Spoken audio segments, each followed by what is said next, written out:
मित्रों, जो कहानी आपको बताने जा रहा हूँ बहुत ही दिलचस्प होने वाली है। आप सभी मित्रों से निवेदन है हो सके तो वीडियो आखिरी तक सुने और साथ ही एक लाइक तथा चैनल को सब्सक्राइब अवश्य कर लें। चलिए दोस्तों, राधे राधे बोलकर करते हैं वीडियो की शुरुआत। शिवजी ने देवी पार्वती को बताए थे कलयुग के ये राज। पौराणिक ग्रंथों में इन बातों का उल्लेख मिलता है कि माता पार्वती और भगवान शिव के बीच अक्सर इस बात को लेकर चर्चा होती थी कि कलयुग का स्वरूप कैसा होगा।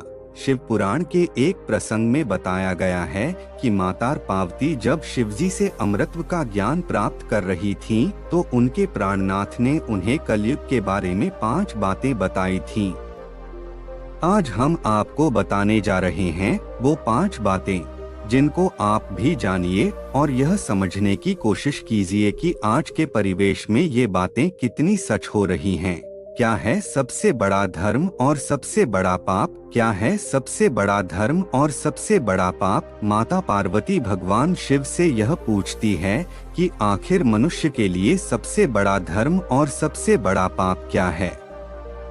भगवान शिव ने उनकी शंका मिटाते हुए उन्हें उनके इस प्रश्न का उत्तर देते हुए कहा कि मनुष्य का सबसे बड़ा धर्म होता है सत्य बोलना तथा सत्य का साथ देना। मनुष्य यदि झूठ बोलता है अथवा वह झूठ का साथ देता है तो यह सबसे बड़ा पाप है।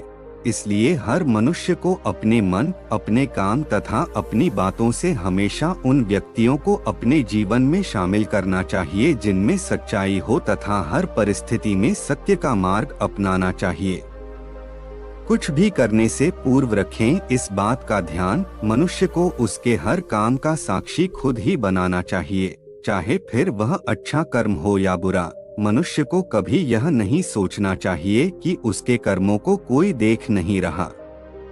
कई लोग कोई गलत काम करते समय मन में यह भाव रखते हैं कि उन्हें उनके इस कार्य को करते हुए कोई नहीं देख रहा, जिस कारण उन्हें उस कार्य को करते समय किसी भी बात का भय नहीं रहता।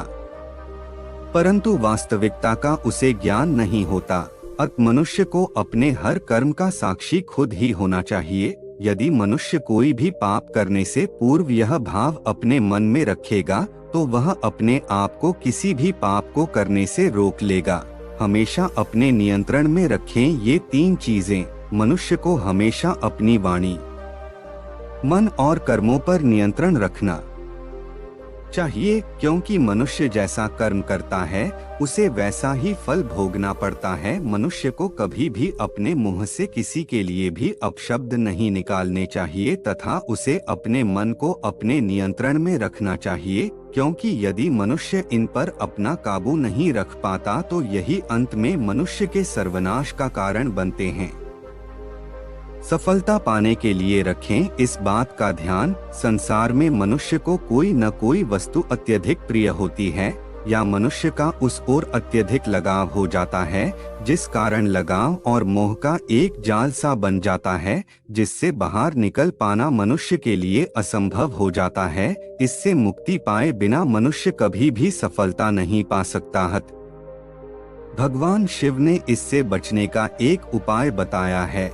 मनुष्य को जिस किसी भी वस्तु आदि से लगाव होता प्रतीत हो रहा हो उसे उस वस्तु में दोष तलाशना आरंभ कर देना चाहिए। सोचना चाहिए कि यह कुछ पल का लगाव हमारी सफलता में बाधा पैदा कर रहा है, जो हमारी पूरी जिंदगी को व्यर्थ कर देगा। इस प्रकार सोचने से मनुष्य धीरे धीरे अपने आप को उस वस्तु के मोह से दूर होता हुआ पाएगा और अपने कामों में सफल होने लगेगा। इस तथ्य को जान लेने पर मनुष्य कभी दुखी नहीं रहेगा। यदि मनुष्य अपनी तृष्णा अथवा इच्छाओं पर काबू पा ले तो उसे किसी भी प्रकार के दुख का सामना नहीं करना पड़ेगा, क्योंकि मनुष्य की अनावश्यक इच्छा ही समस्त दुखों की जननी होती है। भगवान शिव के द्वारा माता पार्वती को समझाए गए इस ज्ञान में जीवन के समस्त दुखों के निवारण की बात की गई है। मित्रों, आशा करता हूँ वीडियो आप सभी को जरूर पसंद आई होगी, तो नीचे कमेंट बॉक्स में जय श्री कृष्णा अवश्य लिखें। साथ ही वीडियो को लाइक, शेयर और चैनल को सब्सक्राइब अवश्य कर ले। धन्यवाद दोस्तों।